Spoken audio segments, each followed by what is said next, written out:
ஏங்க, ஜனா தம்பி இருக்கிற இடத்துக்கு போலான்னு சொல்லிட்டு இப்ப இந்த இடத்துக்கு கூட்டிட்டு வந்திருக்கீங்க. அகிலா, யார் கண்ணுலயும் பற்றக்கூடாதுன்னு தான் ஜனாவை இங்க நான் தலைமறைவா இருக்க சொல்லியிருக்கேன்.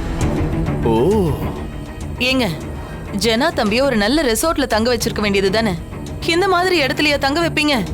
ஏய் அகிலா, ரெசார்ட்ல தங்க வச்சா அங்க ஈஸியா போலீஸ் வர்றதுக்கு வாய்ப்பு இருக்கு.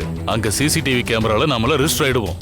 அதனால நந்தினி நம்ம நேரம் பார்த்து அங்க வந்து விசாரிச்சு சிசிடிவி கேமராவை பார்த்தான்னு வச்சுக்கோ, நாம மொத்த பேருமே உள்ள போக வேண்டியதுதான். அதனாலதான் இங்க தங்க வச்சிருக்கேன். சரி சரி, டைம் ஆச்சு, வாங்க போலாம்.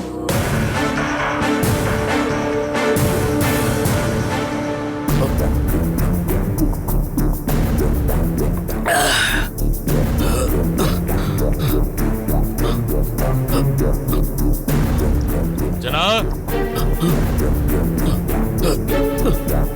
டேய் அண்ணா. ஜனா, டேய் டேய் அண்ணா. சித்தப்பா. தம்பி, தம்பி, அண்ணி. என்னாச்சு? என்ன தம்பி இது? மன்னிச்சிருங்கண்ணா. என்னடா இதெல்லாம்? அண்ணே, சாவகாசமா உட்காந்து குடிச்சிட்டு இருக்க. அண்ணே, என்னால முடியல அண்ணே. சின்ன வயசுல இருந்து நான் உங்களை பிரிஞ்சு இருந்ததே இல்லை.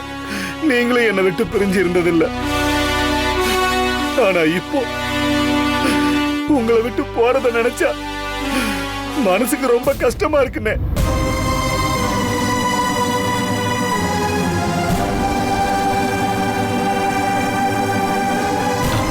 டேய் டேய் டேய், தம்பி, ஐயோ, என்ன இது? தம்பி, விடுடா.